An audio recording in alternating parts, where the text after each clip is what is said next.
शांति। आज 5 अक्टूबर 2021 की बाबा की साकार मुरली है।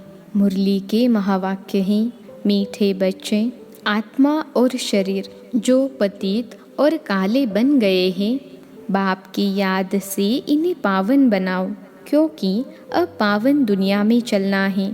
प्रश्न है, भगवान किन बच्चों को मिलता है?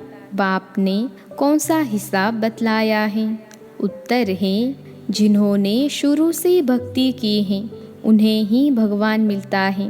बाबा ने यह हिसाब बतलाया है कि सबसे पहले तुम भक्ति करते हो, इसलिए तुम्हें ही पहले पहले भगवान द्वारा ज्ञान मिलता है, जिससे फिर तुम नई दुनिया में राज्य करते हो। बाप कहते हैं, तुमने आधा कल्प मुझे याद किया है, अब मैं आया हूँ तुम्हें भक्ति का फल देने। गीत है, मरना तेरी गली में। ओम शांति। बच्चों ने गीत सुना, जब कोई मरते हैं तो बाप के पास जन्म लेते हैं। जानते हो हम आत्माएं हैं। वह हो गई शरीर की बात, एक शरीर छोड़ फिर दूसरे बाप के पास जाते हैं। तुमने कितने साकारी बाप किए हैं। असूल में हो निराकारी बाप के बच्चे। तुम आत्मा परम पिता परमात्मा के बच्चे हो। रहने वाले भी वहाँ के हो, जिसको निर्वाण धाम व शांति धाम कहा जाता है। बाप भी वहाँ रहते हैं। यहाँ तुम आकर लौकिक बाप के बच्चे बनते हो, तो फिर उस बाप को भूल जाते हो। सतयुग में तुम सुखी बन जाते हो, तो उस पारलौकिक बाप को भूल जाते हो। सुख में उस बाप का सिमरन नहीं करते हो, दुख में याद करते हो और आत्मा याद करती है। जब लौकिक बाप को याद करती है तो बुद्धि शरीर तरफ रहती है। उस बाबा को याद करेंगे तो कहेंगे, ओ बाबा, हे दोनों बाबा। राइट अक्षर बाप ही है, वह भी फादर, यह भी फादर। आत्मा रूहानी बाप को याद करती है तो बुद्धि वहाँ चली जाती है। यह बाप बैठ बच्चों को समझाते हैं। अभी तुम जानते हो बाबा आया हुआ है, हमको अपना बनाया है। बाप कहते हैं, पहले पहले हमने तुमको स्वर्ग में भेजा, तुम बहुत साहूकार थे। फिर 84 जन्म ले ड्रामा प्लान अनुसार अभी तुम दुखी हो पड़े हो। ड्रामा अनुसार यह पुरानी दुनिया खत्म होनी है। तुम्हारी आत्मा और यह शरीर रूपी वस्त्र सतो प्रधान थे। फिर गोल्डन एज से आत्मा सिल्वर एज में आई तो शरीर भी सिल्वर में आया, फिर कॉपर एज में आई। अभी तो तुम्हारी आत्मा बिल्कुल ही पतित हो गई है, तो शरीर भी पतित है। जैसे 14 कैरेट का सोना कोई पसंद नहीं करते हैं, काला पड़ जाता है। तुम भी अभी काले आयरन एजड बन गए हो। अब आत्मा और शरीर जो ऐसे काले बन गए हैं, तो फिर पवित्र कैसे बने? आत्मा पवित्र बने तो शरीर भी पवित्र मिले। वह कैसे होगा? क्या गंगा स्नान करने से? नहीं, पुकारते ही हैं, हे पतित पावन आओ। यह आत्मा कहती है तो बुद्धि पारलौकिक बाप तरफ चली जाती है। हे बाबा, देखो बाबा अक्षर ही कितना मीठा है। भारत में ही बाबा बाबा कहते हैं। अभी तुम आत्म अभिमानी बन बाबा के बने हो। बाबा कहते हैं, मैंने तुमको स्वर्ग में भेजा था, नया शरीर धारण किया था। अब तुम क्या बन गए हो? यह बातें हमेशा अंदर रहनी चाहिए। बाबा को ही याद करना चाहिए। याद सब करते हैं ना। हे बाबा, हम आत्माएं पतित बन गए हैं, अब आओ, आकर पावन बनाओ। ड्रामा में यह भी पार्ट है, तब तो बुलाते हैं। ड्रामा प्लान अनुसार आएंगे भी तब जब पुरानी दुनिया से नई बनती हैं, तो ज़रूर संगम पर ही आएंगे। तुम बच्चों को निश्चय है बिलवेड मोस्ट बाबा हैं, कहते भी हैं स्वीट स्वीटेस्ट। अब स्वीट कौन है? लौकिक संबंध में पहले फादर हैं जो जन्म देते हैं, फिर है टीचर। टीचर से पढ़कर तुम मर्तबा पाते हो। Knowledge is source of income कहा जाता है। ज्ञान है नॉलेज, योग है याद, तो बेहद का किसको पता नहीं है। चित्रों में क्लियर दिखाया भी है। ब्रह्मा द्वारा स्थापना शिव बाबा कराते हैं। कृष्ण कैसे राजयोग सिखाएगा? राजयोग सिखलाते ही है सतयुग के लिए, तो जरूर संगम पर बाप ने सिखाया होगा। सतयुग की स्थापना करने वाला है बाबा, ब्रह्मा द्वारा कराते हैं। करण करावनहार है ना, वो लोग तो त्रिमूर्ति ब्रह्मा कह देते हैं, परंतु ऊंचते ऊंच शिव है ना, वह साकार है, वह निराकार है। सृष्टि भी यही है, इस सृष्टि का ही चक्र फिरता है, रिपीट होता रहता है। सूक्ष्म वतन की सृष्टि का चक्र नहीं गाया जाता है, वर्ल्ड की हिस्ट्री ज्योग्राफी रिपीट होती है।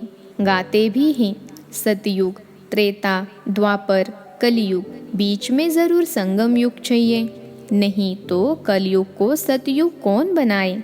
नरकवासियों को स्वर्गवासी बनाने बाप संगम पर ही आते हैं।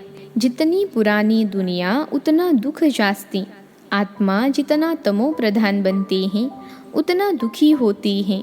देवताएं हैं सतो प्रधान, यह तो highest authority God fatherly government है। साथ में धर्मराज भी है। बाप कहते हैं तुम शिवालय में रहने वाले थे, अब है वैशालय। तुम पावन थे, अब पतित बने हो। तो कहते हो हम तो पापी हैं। आत्मा कहती है मुझे निर्गुण हारे में कोई गुण नहीं। कोई भी देवता के मंदिर में जाएंगे तो उनके आगे ऐसे कहेंगे, कहना चाहिए बाप के आगे, उसको छोड़ ब्रदर्स को लगते हैं। यह देवताएं ब्रदर्स ठहरे ना, ब्रदर्स से तो कुछ मिलना नहीं है। भाइयों की पूजा करते करते नीचे गिरते आए हैं। अब तुम बच्चे जानते हो बाप आया हुआ है, उससे हमको वर्षा मिलता है। बाकी मनुष्य तो बाप को जानते ही नहीं, सर्वव्यापी कह देते हैं। कोई फिर कहते अखंड ज्योति तत्व है, कोई कहते वह नाम रूप से न्यारा है। अरे तुम कहते हो अखंड ज्योति स्वरूप है, फिर नाम रूप से न्यारा कैसे कहते हो? बाप को न जानने के कारण ही पतित बन पड़े हैं। तमो प्रधान भी बनना ही है। फिर जब बाप आए तब सबको पावन बनाए। आत्माएं निराकारी दुनिया में सब बाप के साथ रहती हैं। फिर यहाँ आकर सतो रजो तमो का पार्ट बजाती हैं। आत्मा ही बाप को याद करती हैं। बाप आते भी हैं, कहते हैं ब्रह्मा तन का आधार लेता हूँ। यह ही भाग्यशाली रथ, बिगर आत्मा रथ थोड़े ही होता है। कहते हैं भागीरथ ने गंगा लाई। अब यह बात तो हो नहीं सकती, परंतु कुछ भी समझते नहीं कि हम कहते क्या हैं। अभी तुम बच्चों को समझाया है, यह ही ज्ञान वर्षा। इससे क्या होता है? पतित से पावन बनते हैं। गंगा जमुना तो सतयुग में भी होती हैं। कहते हैं कृष्ण जमुना के कंठे पर खेलपाल करते हैं। ऐसी कोई बातें है नहीं, वह तो सतयुग का प्रिंस है। उसकी बहुत संभाल से पालना होती है, क्योंकि फूल है ना, फूल कितने अच्छे सुंदर होते हैं। फूल से सभी आकर खुशबू लेते हैं, कांटों से थोड़े ही खुशबू लेंगे। अभी तो है ही कांटों की दुनिया। जंगल को बाप आकर गार्डन ऑफ फ्लावर्स बनाते हैं, इसलिए उसका नाम बबुलनाथ भी रख दिया है। कांटों से फूल बनाते हैं, इसलिए महिमा गाते हैं कांटों को फूल बनाने वाला बाबा। अब तुम बच्चों का बाप के साथ कितना लव होना चाहिए। अभी तुम जानते हो हम बेहद के बाप के बने हैं। अभी तुम्हारा संबंध उनसे भी है तो लौकिक से भी है। पारलौकिक बाप को याद करने से तुम पावन बनेंगे। आत्मा जानती है वह हमारा लौकिक बाप और यह पारलौकिक बाप है।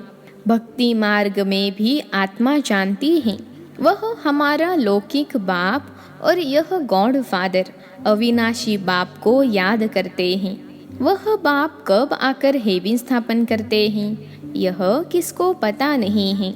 बाप आते ही है पतितों को पावन बनाने, तो ज़रूर संगम पर आएंगे। शास्त्रों में तो कल्प की आयु लाखों वर्ष लिखकर मनुष्यों को बिल्कुल घोर अंधियारे में डाल दिया है। कहते हैं जो बहुत भक्ति करते हैं उन्हें भगवान मिलता है, तो सबसे जास्ती भक्ति करने वाले को ज़रूर पहले मिलना चाहिए। बाप ने हिसाब भी बतलाया है। सबसे पहले भक्ति तुम करते हो, तुमको ही पहले पहले भगवान द्वारा ज्ञान मिलना चाहिए, जो फिर तुम ही नई दुनिया में राज्य करो। बेहद का बाप तुम बच्चों को ज्ञान दे रहे हैं, इसमें तकलीफ की कोई बात नहीं है। बाप कहते हैं तुमने आधा कल्प याद किया है, सुख में तो कोई याद करते ही नहीं। अंत में जब दुखी हो जाते हैं तब हम आकर सुखी बनाते हैं। अभी तुम बहुत बड़े आदमी बनते हो, चीफ मिनिस्टर, प्राइम मिनिस्टर आदि के बंगले कितनी फर्स्ट क्लास होते हैं, सारा फर्नीचर ऐसा फर्स्ट क्लास होगा। तुम तो कितने बड़े आदमी यानी देवता बनते हो, दैवी गुण वाले देवता स्वर्ग के मालिक बनते हो। वहाँ तुम्हारे लिए महल भी हीरो जवाहरों के होते हैं, वहाँ तुम्हारा फर्नीचर सोने जड़ित का फर्स्ट क्लास होगा। यह ही रुद्र ज्ञान यज्ञ, शिव को रुद्र भी कहते हैं। जब भक्ति पूरी होती है तो भगवान रुद्र यज्ञ रचते हैं। सतयुग में यज्ञ अथवा भक्ति की बात ही नहीं, इस समय ही बाप यह अविनाशी रुद्र ज्ञान यज्ञ रचते हैं, जिसका फिर बाद में गायन चलता है। भक्ति तो सदैव नहीं चलती रहेगी। भक्ति और ज्ञान, भक्ति है रात, ज्ञान ही दिन। बाप आकर दिन बनाते हैं, तो बच्चों का भी बाप के साथ कितना लव होना चाहिए। बाप हमको विश्व का मालिक बनाते हैं। मोस्ट बिलवेड बाबा है ना, उनसे ज़्यादा प्यारी वस्तु कोई हो न सके। आधा कल्प से याद करते आए हैं, बाबा आकर हमारे दुख हरो। अब बाप आए हैं, समझाते हैं, बच्चे तुम्हें अपनी गृहस्थ व्यवहार में रहना ही है। यहाँ बाबा के पास कहाँ तक बैठेंगे, साथ में तो परम धाम में ही रह सकते, यहाँ तो नहीं रह सकते। यहाँ तो नॉलेज पढ़ने की है, नॉलेज पढ़ने वाले थोड़े होते हैं। लाउड स्पीकर पर कभी पढ़ाई होती है क्या? टीचर सवाल कैसे पूछेंगे, लाउड स्पीकर पर रिस्पॉन्ड कैसे दे सकेंगे? इसलिए थोड़े थोड़े स्टूडेंट को पढ़ाते हैं। कॉलेज तो बहुत होते हैं, फिर सबके इम्तिहान होते हैं, रिजल्ट निकलती हैं। यहाँ तो एक बाप ही पढ़ाते हैं। यह भी समझाना चाहिए कि दो बाप हैं, लौकिक और पारलौकिक। दुख में सिमरन उस पारलौकिक बाप का करते हैं। अब वह बाप आया हुआ है। महाभारत लड़ाई भी सामने खड़ी है। वह समझते हैं महाभारत लड़ाई में कृष्ण आया, यह तो हो न सके। बेचारे मूंझे हुए हैं, फिर भी कृष्ण कृष्ण करते रहते हैं। अब मोस्ट बिलवड शिव भी है तो कृष्ण भी है, परंतु वह है निराकार, वह है साकार। निराकार बाप सभी आत्माओं का बाप है दोनों मोस्ट बिलवेड। कृष्ण भी विश्व का मालिक है ना। अभी तुम जज कर सकते हो कि जास्ती प्यारा कौन, शिव बाबा ही ऐसा लायक बनाते हैं ना। कृष्ण क्या करते हैं, बाप ही तो उनको ऐसा बनाते हैं ना। तो गायन भी जास्ती उस बाप का होना चाहिए ना। बाप ने समझाया है, तुम सब पार्वतिया हो, यह शिव अमरनाथ तुमको कथा सुना रहे हैं। तुम ही सब अर्जुन हो, तुम ही सब द्रौपदिया हो। इस विशेष दुनिया को रावण राज्य कहा जाता है। वह है वाइसलेस वर्ल्ड, विकार की बात नहीं। निराकार बाप विकारी दुनिया रचेंगे क्या? विकार में ही दुख है। सन्यासियों का है ही हठयोग, निवृत्ति मार्ग। कर्म संन्यास तो कभी होता ही नहीं। वह तब हो जब आत्मा शरीर से अलग हो जाए, गर्भ जेल में फिर कर्मों का हिसाब शुरू हो जाता है। बाकी कर्म संन्यास कहना रॉन्ग है। हठ योग आदि बहुत सीखते हैं, गुफाओं में जाकर बैठते हैं, आग से भी चले जाते हैं, रिद्धि सिद्धि भी बहुत हैं, जादूगरी से बहुत चीज़ें भी निकालते हैं। भगवान को भी जादूगर, रत्नागर, सौदागर कहते हैं, लेकिन उनसे कोई को गति सदगति तो नहीं मिल सकती। वह तो एक ही सच्चा सद्गुरु आकर सबकी गति सदगति करते हैं। अच्छा, मीठे मीठे सिखिलते बच्चों प्रति माता पिता बाप दादा का याद प्यार और गुड मॉर्निंग। रूहानी बाप की रूहानी बच्चों को नमस्ते। हम रूहानी बच्चों की रूहानी माता पिता बाप दादा को याद प्यार, गुड मॉर्निंग और नमस्ते बाबा नमस्ते। धारणा के लिए मुख्य सार पहली पॉइंट है, कांटों से फूल बनाने वाला मोस्ट बिलवेड एक बाप है, उसे बहुत लव से याद करना है। खुशबूदार पावन फूल बन सबको सुख देना है। दूसरी पॉइंट है, यह नॉलेज यानी पढ़ाई सोर्स ऑफ इनकम है। इससे 21 जन्म के लिए तुम बहुत बड़ी आदमी बनते हो, इसलिए इसे अच्छी रीति पढ़ना और पढ़ाना है, आत्म अभिमानी बनना है।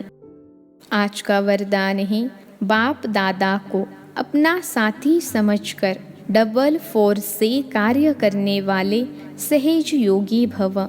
बाप दादा को अपना साथी समझकर डबल फोर्स से कार्य करने वाले सहज योगी भव। विश्लेषण है, कोई भी कार्य करते बाप दादा को अपना साथी बना लो तो डबल फोर्स से कार्य होगा और स्मृति भी सहज रहेगी, क्योंकि जो सदा साथ रहता है उसकी याद स्वतः बनी रहती है। तो ऐसे साथी रहने से वह बुद्धि द्वारा निरंतर सत का संग करने से सहज योगी बन जाएंगे और पावरफुल संग होने के कारण हर कर्तव्य में आपका डबल फोर्स रहेगा, जिससे हर कार्य में सफलता की अनुभूति होगी। आज का स्लोगन है, महारथी वह है जो कभी माया के प्रभाव में परवश न हो। महारथी वह है जो कभी माया के प्रभाव में परवश न हो। अच्छा, ओम शांति।